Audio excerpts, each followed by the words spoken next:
Quick question before we start. How many prompts do you think you typed into your AI tool last week? 50, 100 or more? Now, what if I told you the best engineers in the world, the people who literally build these tools, basically stopped doing that? There's one line going around right now that sums it up. You shouldn't be prompting coding agents anymore. You should be designing loops that prompt your agents. When that idea hit, the whole AI coding internet spent a week arguing about what it actually meant. Today, I am going to make it crystal clear. By the end of this video, you will know exactly what a loop is, why everyone is losing their mind over it, and we are going to build a tiny one together live. Let's go. First, let me describe almost everyone uses AI today. Be honest with yourself here. You type the request, you wait, you read the answer, you fix it, you ask again, all by hand. And here's the part I really want to look at closely, because this one habit is the whole problem. Every single step runs through you. You decide what to ask. You judge whether the answer is any good. You decide what comes next. The AI never moves on its own. It only moves when you push it. And the second you stop pushing, it stops. That's fine, it works, but it has a hard ceiling. That ceiling is you. You can only push so many times in a day. For about 2 years, that was just the job. Writing a good prompt was the skill. Feeding the AI the right context was the art. You were the director and the AI was the actor waiting for its cue every single scene. That worked fine while models were weak, but they got strong, really strong. The moment they could run for hours, use real tools, and check their own work, sitting in the middle of every step started to look kinda silly. So, let's nail this down, because most explanation dance around it. First, what a loop is not. It is not a loop in your code. Forget the programming term for a second. A loop here is just an automated system that does the pushing for you. Instead of running every step, you set it up once, and then it finds the work, gives the AI what it needs, let it run, check the result, and decide what to do next, on its own without you sitting there. And here is the cleanest way I have seen it broken down. A real loop has 3 parts that matters. And if you understand these 3, you understand loops better than almost anyone on your timeline. First, verify. This is the heart of the whole thing. After the AI does the work, something has to check it. Not the AI checking itself, a real outside check. Does the code actually pass the test? Is the number above the target? Did it meet the spec? Because without a real check, you don't have a loop. You just have AI agreeing with itself on repeat. The model that did the work is way too generous a grader for its own homework. The check is the thing that turns running over and over into actual progress. Second, state. This is what makes it learn. Every pass the AI has to remember what it actually tried, otherwise it just makes the same mistake forever. So a loop keeps a little record on the side. What's done? What failed? What's next? That way tomorrow's run picks up where today's left off, instead of starting from zero every time. Third, the stop condition. This is what keeps it sane. A loop with no exit will run until it succeeds, breaks, or quietly drain your bank account. So you give it a finish line, a hard cap, so it always knows when to quit. Put those things together and picture flips. You stop being the engine that runs every step. You become the person who designs the engine. And here's my favorite way to picture it. Prompting is like playing chess. One careful move at all time. All your focus on the board. A loop is building the chess engine. You set the goal, you set the rules, and you let the machine play. This isn't tool upgrade, it's a role change. But not all loops are the same. There are basically 4 flavors, and knowing which is half the skill. First, the heartbeat loop. It runs constantly every few seconds or minutes. You can use it for monitoring, watching logs, checking if something is healthy, scanning for problems. Think of it as a nurse checking vitals for every 5 minutes. Second we have is the Cron loop, scheduled for set times, every weekend at 10 a.m. Great for routine batch work, a daily review, weekly audit. Think of it as the newspaper landing on your porch every morning. Third we have is the hook loop, which is triggered by an event. For example, someone uploads a file, a build fail. Think of motion sensor lights. Something happens, the loop fires. And fourth, the goal loop. This is the newest and the most exciting one. You give it a finish line and it keeps working, prompting itself over and over until the goal is actually hit and verified. Then it stops on its own. So, now we have covered the three core parts: verify, state, stop. But to run a loop reliably in real world, you bolt on few more pieces. Let me give them to you in plain English. First, a trigger, the schedule or event that kicks it off. No trigger, no loop. You have just got one runoff you did once. Second, isolated copies of your projects. So if two agents work at the same time, they don't trip over each other. Third, skills. Reusable named recipes that stores the knowledge the AI would otherwise just guess at. Fourth, connectors. How to plug it into the tools you already use, like Gmail, Slack, or GitHub. Fifth, sub-agents. For splitting up the work, the main loop sends out helpers, each with its own fresh memory to handle one focused job and report back. So the main agents never get overwhelmed. And here's the mental model that ties it all together. Don't think of it as writing a prompt. Think of it as onboarding an employee. What should they do every morning? What tools do they get? What does good work looks like? And how will you check it? Answer those questions. You have designed a loop. You are writing a job description for a tireless worker. Okay, the real talk. I'm not selling you a dream without warning labels. Loops are powerful, but they are not free and the cost sneaks up on you.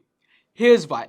Every time the loop takes a steps, everything is done so far gets bundled up and sent to the model again on the next step. So a loop that has been grinding for 20 rounds is shoving a huge pile of context through on every call. The cost doesn't just add up, it compounds. Horror story everyone passes around. Someone kicked off an autonomous run on a Friday, went to enjoy their weekend and came back to a bill in thousands. So, before anyone points a loop at their work and goes to bed, here's one single important rule. Cap it. Give it a maximum number of rounds. Give it a way to notice when it's making no progress. Give it a hard spending limit and remember part 1. Verify. Put something in the loop that can say no. A test, a check, real error it has to respect. Because a loop that can't check its own work is just a very expensive way to be confidently wrong. Alright, enough theory. Let's build the exciting one. Remember the goal loop from earlier. You hand the AI a finish line and it works, check itself and keeps going until the thing is actually built. Then stop on its own. So here's what we are going to do. I'm not going to write any code. I'm just going to describe the final product I want. And then I'm going to walk away and let the loop build it. Watch closely because this is where everything we talked about, verify, state, stop, stops being theory and starts being something you can see on the screen. So for this, the tool we are using is Claude code and the one command that makes this happen is /goal. Here's the whole idea in one sentence. Normally, Claude code does one thing and stops and waits for you. The /goal flips that. You give it a finish line and it refuses to stop until the line is crossed. You type one thing and that's it. No babysitting. So here's how it actually works on screen. I'm just going to type /goal and then describe the finished product. And this is the important part. So here's how it actually works on screen. I'm just going to type /goal and then describe the finished product. And this is the most important part. Tell it exactly how to prove it's done and when to give up. All in one message. Let me show you the exact thing I am typing. So first of all, I have created an empty folder named loop and then I'll open the terminal. Just write Claude. And then I have already written the prompt, so I'll just copy paste it here. And now let me break down why this prompt is built the way it is. Because every piece maps to something we already talked about. The first sentence is destination, not the steps. I never said create a file, add a button, write a function. I described what the finished things does and let the loop work on the route. That's the whole shift. You are not the director anymore. You are the client handing over a brief. The part, prove it by writing a playwright test, the goal is met only when the test passes with exit code 0. That's verify. And it is the piece most people get wrong. Here's the thing you have to understand. The little checker that decides if you are done doesn't run your app itself. It just reads what Claude did, so make it look good is useless. The checker can't see good. but a test passes with exit code 0 lands right there in the transcript as a clean yes or no. That's the difference between a wish and a real finish line. And this last bit, stop after 15 turns, that's stop. The seat belt, a goal with no limit, is exactly the weekend bill horror story from earlier. We are not doing that. Now I hit enter and watch what happens. So I'll just click enter and it will start working for me. Notice I didn't have to type go or start. The moment I sent that, it started working on its own. And see that little slash goal active indicator. That's the loop running. It's timing itself. Watch it. It writes the HTML, runs the test fails, the test vanished on refresh, and look, it's fixing the local storage code and running the test again, without me saying a word. That's right there. Watch, it writes the HTML, runs the test, and the test fails. The task vanished on refresh. And look, it's fixing the local storage code and running the test again, without me saying a single word. That's right there. Is state and verify working together. It remembers what failed and it's checking its own work against a real gate. Now we reach the finish line. Goal met. Now we will open index.html in a browser. Also, it stopped on its own. Not because it ran out of turns, because the test went green and the checker said yes, done. Now let's actually use the thing. So now I have opened the index.html file and let's try it out. So update the code base, enter, and I'll click it's dragged off. Okay, then improvise the prompt. I'll add. Okay, and I can remove it from here, and it's working fine as I explained it. So what just happened? I typed one message, walked away, and came back to a working app I never wrote a line of. I didn't prompt it through 20 steps and paste error back. I designed one loop, give it a real way to check itself, and let it run. That's the whole idea of this video. Now, here's a tiny multi-agent orchestration demo. One supervisor program dispatches 3 coding tasks to 3 worker loops that run in parallel, each in its own isolated copy of the code. Every worker is itself a self-driving loop. The supervisor never trusts what a worker reports. It rechecks every result itself before it writes anything down. Now, let's point out the 4 moving parts. First, task.json, the shared ledger. 3 tasks, each open, claim, done. This file is the only one thing the supervisor and the worker agree on. State lives here on the disk, not inside any one agent's memory. Next, we have mathOps.py. 3 functions, each with deliberately planted bug. Slugify, running total, Roman. A worker's whole job is to fix one. And after this, we have one test file per task, all read at the start. Test roman.py, test running total.py, test slugify.py. And after this, we have the mayor, which reads the ledger, launches a worker per open task, waits, re-verifies, updates the ledger, and then merge every verified fix back to the main and confirms the whole suite passes together.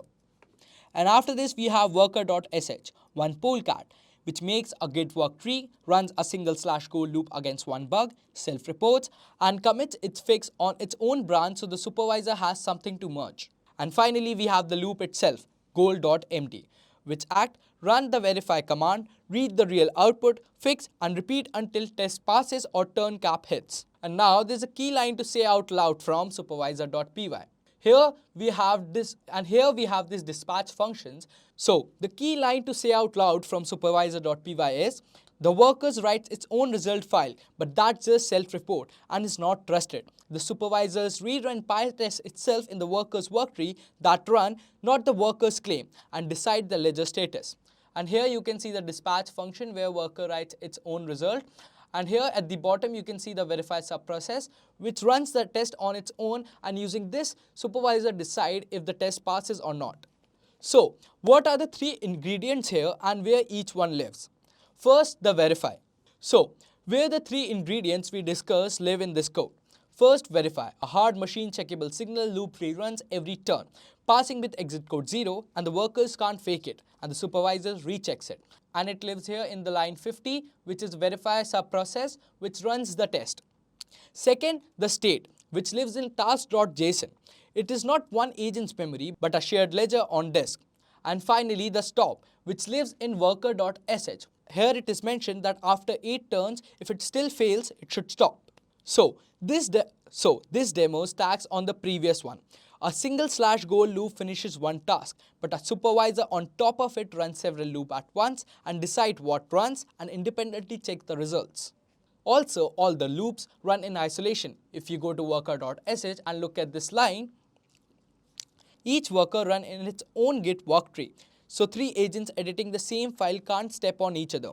This is exactly how Claude Code isolates its own background sessions. And now let me show you how it works. So the first command we will run is bash script /reset.sh, which puts the repo back to the 3 planted bugs and 3 failing tests. So our reset is complete now. Next, we will prove this repo is broken. For that, we will run the test. And I'll give the command python mpy. So the reset is complete. And now we will prove the repo is broken. For that, we will run the test. And here you can see the failing test all in red. Now, before fixing them, let's look at the ledger. So I'll just run the command cat task.json. And here you can see the 3 tasks are open. The task running total, task Roman and task slugify. So now it's time to turn the supervisor loose. And so now we know the errors. It's time to turn the supervisor loose. So I'll run the supervisor.py script. So the 3 work tree gets created, 3/goal loop launch at the same time, each fixing its own bug and none of them aware of the other 2. Then the supervisor rerun the test itself before making anything done, and once all 3 checks out, it merges every fix back into the main and confirms the whole suite passes together. Watch the tail. So you can see is verifying the task and then finally Mayor is integrating the fixes into the main. And here you can see the Mayor has integrated the code and all fixes are in green. And now let's again look at the ledger we had in the disk, and currently it should be closed right now. And now all the changes are made. Now let's look at the logs right now. So I'll look at the task.json and ideally it should be done. As you can see, the status is done for task slugify, task running total and the task Roman. And now to check whether the Mayor did the right work, we will again run the tests. And ideally it should be in green. And as you can see, all test cases passed. So, one loop finishes one task and the supervisor of the loop finishes the whole backlog in parallel and never takes worker words for anything. It checks on its own. Now, I did be doing you a disservice if I made it sound like loops everything. They are not. Prompting isn't dead. A clear prompt still matters. If you can't explain what you want, the model will guess, and the guess is usually wrong. In fact, a good prompt still lives inside every single loop. Loops shine on well-defined repetitive jobs. Migration, big refactors, expanding test coverage, anything with a clear target. They are a bad fit for a loose pile of unrelated tasks, for exploring and designing, for big judgment calls, anything that needs taste. And here's the deepest point. You can't teach something to do what you don't know how to do. A loop is a multiplier that turns one person's good judgment into output of dozen workers. Badly designed one multiplies your mistake exactly the same speed. So loop doesn't make you matter less, they make your judgment matter more. So let's bring it home. Prompt for an answer. A loop builds a system that keeps working until the answer is actually good. The skill for the next couple of years isn't writing a better question. It is designing the system that asks questions for you. You stop being the player and you become the person who designs the game. So here's my challenge for you this week. Build one loop. Just one. Make it tiny, make it safe, cap it, give it a clear finish line, give it a real way to check itself. Then come back and tell me in the comments what you have built. I'll read every single one and I might feature the best one in the next video. If this finally made loops click for you, you know what to do. Like, share and subscribe and I'll see you in the next one.